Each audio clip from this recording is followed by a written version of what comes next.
Bonjour à toutes et à tous, bienvenue dans votre émission Questions de société. Aujourd'hui, nous abordons un sujet sensible et crucial pour la vie dans nos communautés, particulièrement dans notre commune, le permis d'inhumer à Parakou. Ce document administratif indispensable pour procéder à l'inhumation d'un défunt soulève encore de nombreuses interrogations. Quels en sont les contours? Quelles démarches faut-il accomplir? Et quelle réalité se cache derrière l'obtention de ce permis dans notre ville? Pour en parler, nous recevons pour vous un spécialiste de la question qui va nous éclairer. Monsieur Fatou Boris Benakon, merci d'avoir accepté notre invitation. Merci beaucoup, monsieur le journaliste. Je rappelle que vous êtes le directeur des affaires domaniales et environnementales à la mairie de Parakou. Sans plus tarder, pouvez-vous nous expliquer ce qu'un permis d'inhumer? Ok, merci beaucoup, monsieur le journaliste, pour l'intérêt porté à la question. Et quand on parle de permis, ça sous-entend une autorisation. Le permis, c'est qu'on vous permet, on vous autorise à faire quelque chose. L'inhumation, inhumer, c'est l'enterrement que nous faisons ordinairement chez nous. Donc, quand on parle de permis d'inhumer, c'est une autorisation que l'administration donne pour que cet enterrement soit fait à domicile. On parle de permis de construire, on parle de permis de conduire, vous voyez. Donc, c'est après vous avoir évalué et on voit que vous avez les compétences pour conduire désormais un véhicule, une voiture. Alors là, on vous donne ce permis. On vous donne cette autorisation pour pouvoir conduire. C'est pareil pour l'inhumation, permis d'inhumer. C'est une autorisation pour que vous puissiez enterrer, inhumer à domicile. D'accord. Pourquoi est-il nécessaire alors d'obtenir un permis d'inhumer dans une commune comme Parakou? Oui, ce n'est pas seulement à Parakou, monsieur le journaliste. En réalité, c'est nécessaire d'avoir le permis d'inhumer n'importe où on se trouve.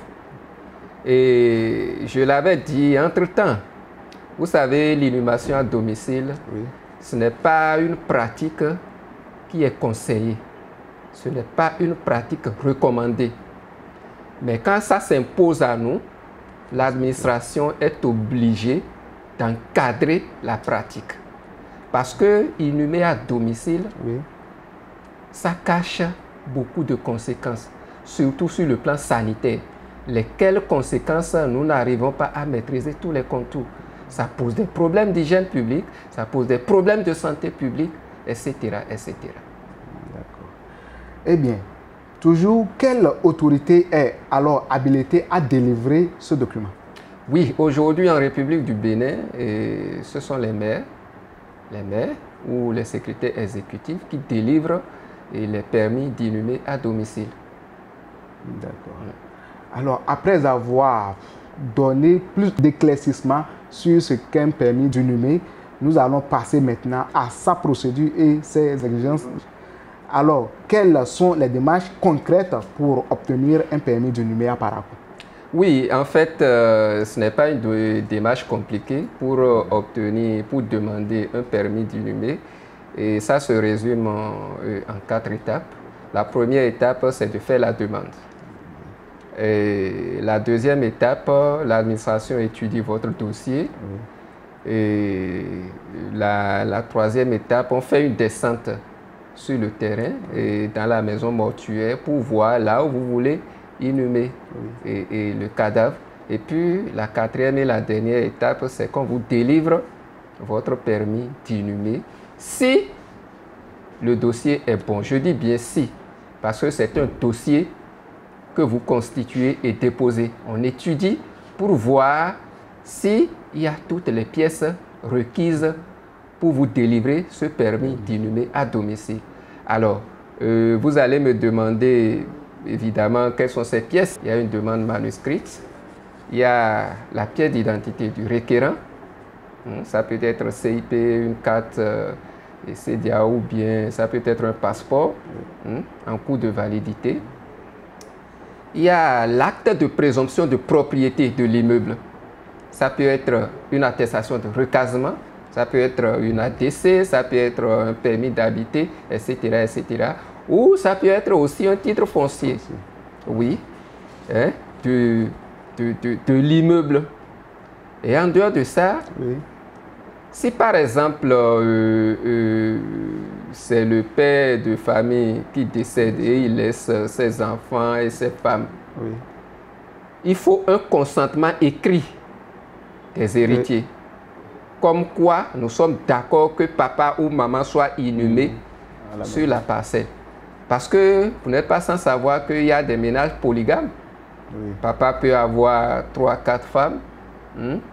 Il peut y avoir une partie qui ne soit pas d'accord qu'on inhume le défunt sur la parcelle pendant qu'il y a une autre partie qui tombe d'accord.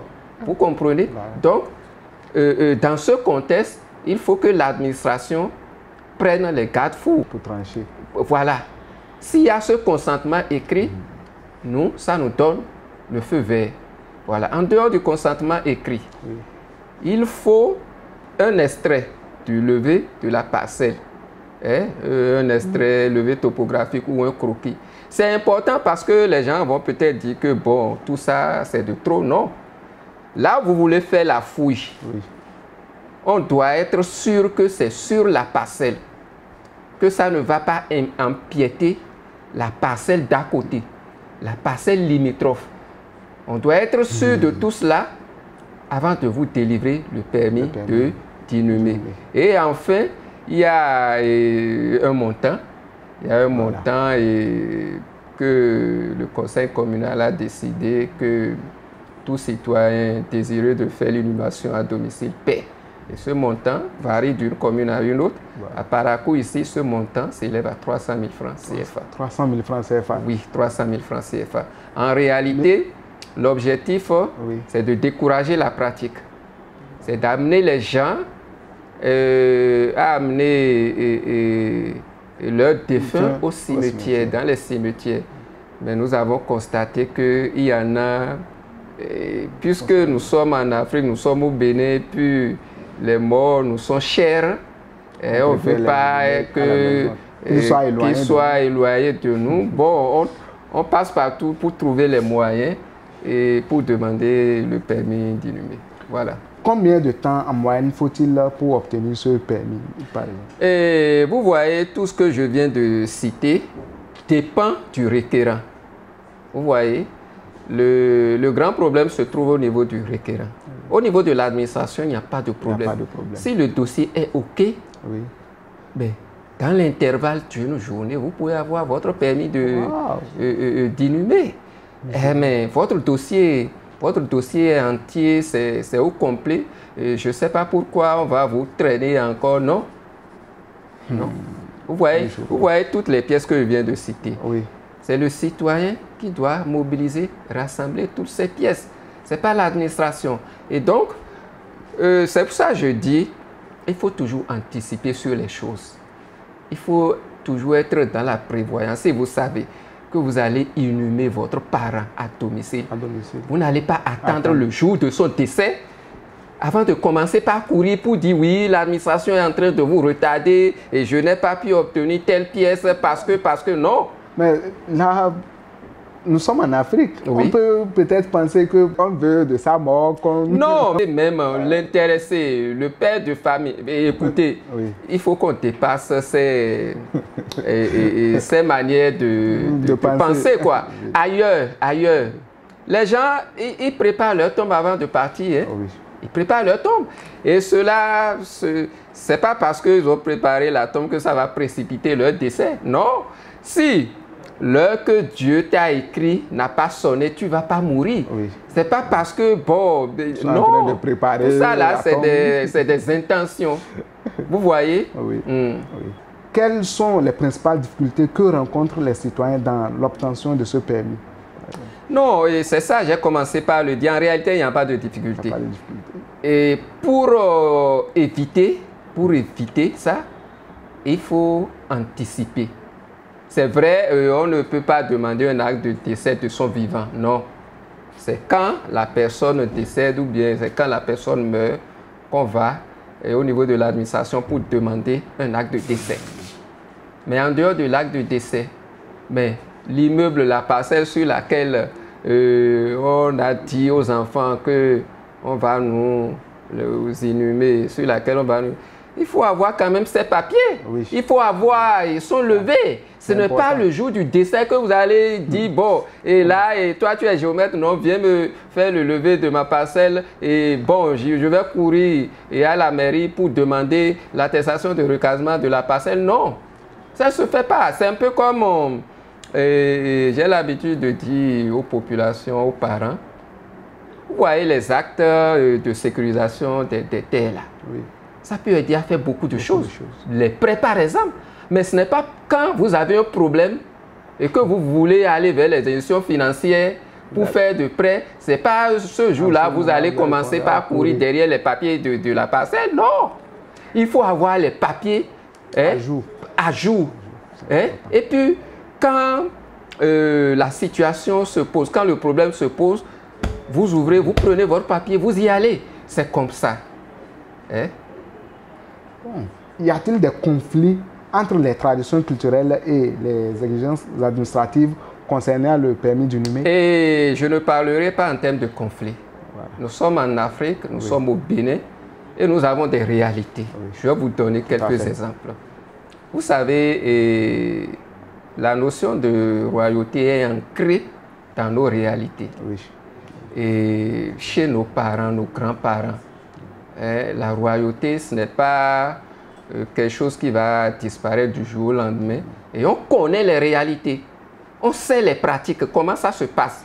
Et donc, quand un roi décède, quand un prince meurt, je ne sais pas, on ne l'enterre pas comme un individu ordinaire. Vous voyez?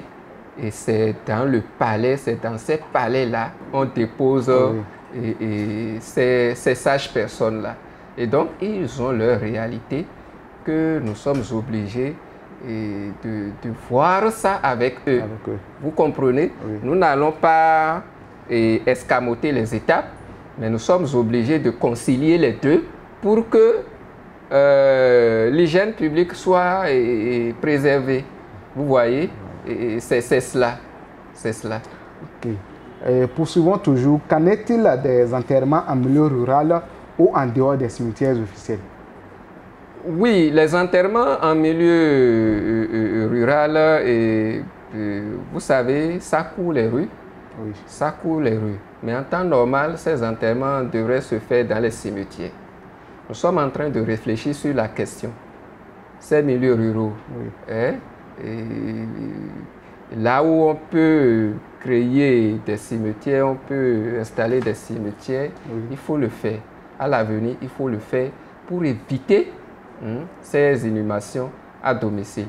Et puis, ce n'est pas pour rien que nous avons associé les différents acteurs, à savoir les chefs quartiers, les notables et les chefs religieux et consorts autour de cette activité. C'est pour que ces acteurs nous aident à sensibiliser les populations, comme quoi ce n'est pas une bonne pratique. Nous allons en venir sur les méthodes de sensibilisation. Okay.